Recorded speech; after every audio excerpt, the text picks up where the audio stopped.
ये कर्नल की बीवी वाला वाक़या जो आज हुआ है, इस पे दो किस्म के लोग सामने आएंगे। एक वो जिनको खामा में फ़ौज से हसद भी है, नफ़रत भी है, अपनी पुरानी भड़ास भी निकालेंगे।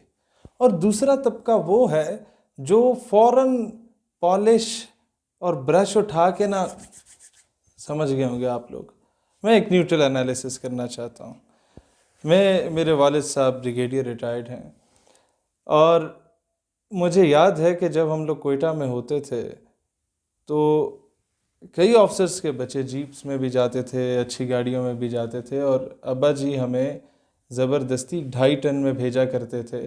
वो एक ट्रक होता है, और कोयटा की सख्त सर्दी में वो ठंडी हवा जब आती है ना, तो इंसान का मुंह फट रहा होता है। और मुझे याद पड़ता है अम्मा वैसलीन थोप थोप के हमारे मुंह पे लगाती थी कि इसका मुंह बच जाए। एनी हाउ, जब हम पूछते थे कि बाकी ऑफिसर्स के बच्चे तो इतने अच्छे तरीके से जा रहे हैं, आप हमें क्यों खामा में भेज रहे हैं? हाँ, कुछ ऑफिसर्स के बच्चे 2.5 टन में हमारे साथ भी जाते थे। तो अबू जी कहते हैं, पुत्र ये जब आप प्रैक्टिकल लाइफ में आओगे तो आपको अंदाज़ा होगा। फिर एक चीज़ जो मैंने थोड़ी सी मुनफरिद पाई अपनी तरबियत में, वो ये थी कि जब भी कोई जवान या कोई बंदा काम के लिए, बिलखसूस हमारे ज़्यादा इलाके के लोग आते थे किसी न किसी काम काज के लिए, वालिद साहब से मिलने के लिए, तो अब्बा जी, ये नहीं कि मैं किसी कुर्सी पे बैठा हुआ हूँ या किसी दफ्तर में हूँ, वो खड़े होते, दरवाजे तक जाके उसे रिसीव करते। कोई बुज़ुर्ग होता था उससे पंजाबी में उसी लैंग्वेज में, कोई पठान होता था तो कोशिश करते थे मेरी वालदा क्योंकि पठान है तो पश्तो में थोड़ी बहुत बात कर लें। और काम हो या ना हो उस बंदे को, उसको रिगार्ड और ऑनर बहुत देना होता था। तो मैं अक्सर पूछता था कि आपका रवैया बाकियों से बड़ा मुनफरिद क्यों है? तो वो ये कहते थे कि ये इज़्ज़त अल्लाह ताला ने दी है, वो चाहता तो किसी और को शायद ये इज़्ज़त दे देता, तो ये हमें उसका शुक्रगुजार होना चाहिए। और कुछ इंसान किसी को दे या ना दे, कम से कम एक अच्छा अखलाक और अच्छा किरदार ज़रूर इंसान अपना शो कर सकता है। नंबर 3 जो चीज़ मैंने देखी तमाम ऑफिसर्स के बच्चों में, मेजॉरिटी में 70 to 80% में, चाहे वो किसी भी महकमे के हों, किसी वज़ीर के बेटे हों, बड़े बिजनेसमैन के बच्चे हों, they are mostly found in sheesha clubs, या वो किसी गर्ल्स कॉलेज के सामने जाके नंबर बांट रहे होते हैं। और ये एक साइकी है हमारी कौम की कि अगर कोई कर्नल साहब हैं तो उसकी बेगम और बच्चे जनरल बन के फिर रहे होंगे खामा में। स्कूल में भी तड़ी दिखाएंगे सबको, कॉलेज में भी तड़ी दिखाएंगे सबको, हम जी फलाने के पुत्र हैं। और अगर कोई वज़ीर का बेटा है तो वो ख़ुद को वज़ीर आज़म समझ रहा होगा खुद ही। और ये नौकर चाकर वाला जो इन्हें, क्योंकि 5-6 उंगलियां घी में होती हैं और सर कढ़ाई में होता है, हम लोगों ने सारी चीज़ें देखी।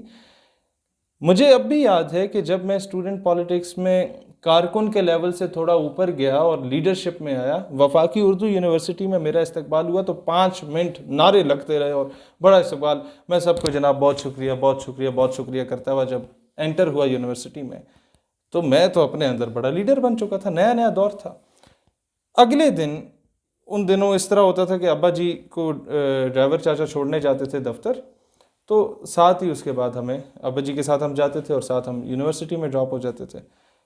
तो अगले दिन, क्योंकि पिछले दिन सब ने बड़ा जनाब सलाम किया, मैं बड़ा इस्तकबाल हुआ, मैं कहा जी क्या बात है। What happened on the very next day, जब अब्बा जी दफ्तर गए ना, तो मैं ड्राइवर चाचा के साथ आगे बैठता था, अफसर अमूमन पीछे बैठते हैं, अब्बा जी पीछे बैठे हुए।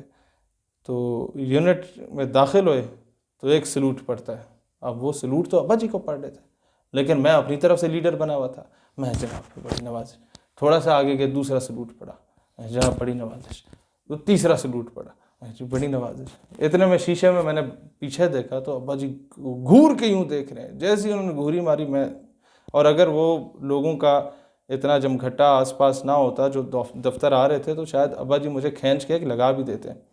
और वक्त पे मुझे अब भी याद है कि बचपन में अक्सर हम उनके दफ्तर जाते थे, तो वो टी ब्रेक बड़े मज़े की होती थी, उस लालच में हम चले जाते थे। तो अब्बा जी अक्सर माइंड करते थे कि पुत्र पहले इस मकाम पे पहुंचो फिर।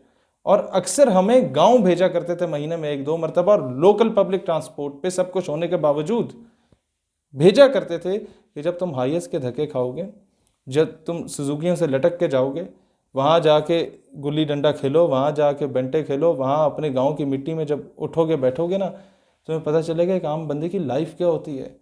वरना जब मैंने रिटायर हो जाना है पुत्र, तो तूने तो ज़िंदगी में धक्के खाने। तो मैं समझता हूँ कि हमारे अगर सिर्फ अफवाज की बात की जाए तो ऑफिसर्स और जवान बॉर्डर पे बेचारे जाके शहादतें दे रहे होते हैं, और यहाँ पर बच्चे जो हैं वो बिगड़ रहे होते हैं, क्योंकि तरबियत का जो एलिमेंट है वो बहुत कम पाया जाता है, क्योंकि वो फोकस नहीं कर पाते बच्चों पे। और यहाँ से फिर बेगमात भी ज़ाहिर है स्टार प्लस देखेंगी, और स्टार प्लस की साड़ियाँ अपने हस्बैंड से जो है वो मांगेंगी। उन्हें ये नहीं पता होता कि वो आधी तनख्वाह तो टैक्स में कट रही है, बाकी की तनख्वाह कहीं और जनाब आपके जो रिटायरमेंट के बाद आपको कोई घर शर मिलता है उसमें कट जाती है। लेकिन क्योंकि अफसर साहब हैं तो बेगम समझती है बस इसने जैसे तैसे लेके आया और मुझे दे। तो इसीलिए जब वक्त पे चेक एंड बैलेंस नहीं रखा जाता घर वालों पे, आपने जब भी देखा है बहुत अच्छे अच्छे ऑफिसर्स बेचारे बदनाम हुए हैं तो अपने घर वालों की वजह से बदनाम हुए हैं। उन ऑफिसर्स की सिंसेरिटी पे शक नहीं किया जा सकता, लेकिन जब एक गलती उनकी लाजमी रह जाती है, घर वालों को खींच के नहीं रखते। जिस तरह अब्बा जी ने खींच के रखा है ना, तो हमें आप मदरसे में छोड़ें 1 महीने के लिए, वहाँ की दाल साग खाएंगे, खुश रहेंगे जनाब। मैंने अपने जब तहरीकी दौर गुजारा स्टूडेंट पॉलिटिक्स में, तो मैं इस्लामाबाद की सर्दियाँ जो थी ना, जनवरी फरवरी की, वो इस्लामाबाद की सड़कों पे भी सोया हूँ। मैं सिब्बी बलूचिस्तान के तपते सहराओं में जून जुलाई की गर्मियाँ गुजार के मैंने कैंपेन चलाई अपनी तंजीम की।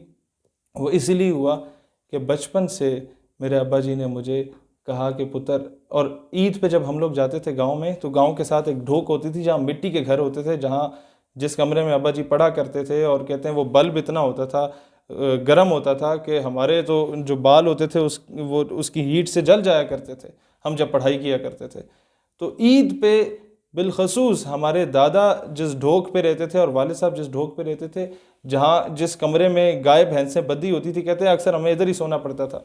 उधर हमें लेके जाके सारी फैमिली जितने भी है अब्बा जी और इनके बहन भाई हैं, उनके बच्चों को वहाँ ईदी दी जाती थी। चलो हम ईदी के बहाने ही चले जाएं कि ईदी मिलेगी, लेकिन कम से कम अब्बा जी बताते थे बेटा ये आपकी असल है, हम यहाँ से उठे हैं, लिहाजा दुनिया में किसी भी मकाम पे पहुँचो, गरूर नहीं करना, अपनी औकात में रहना है।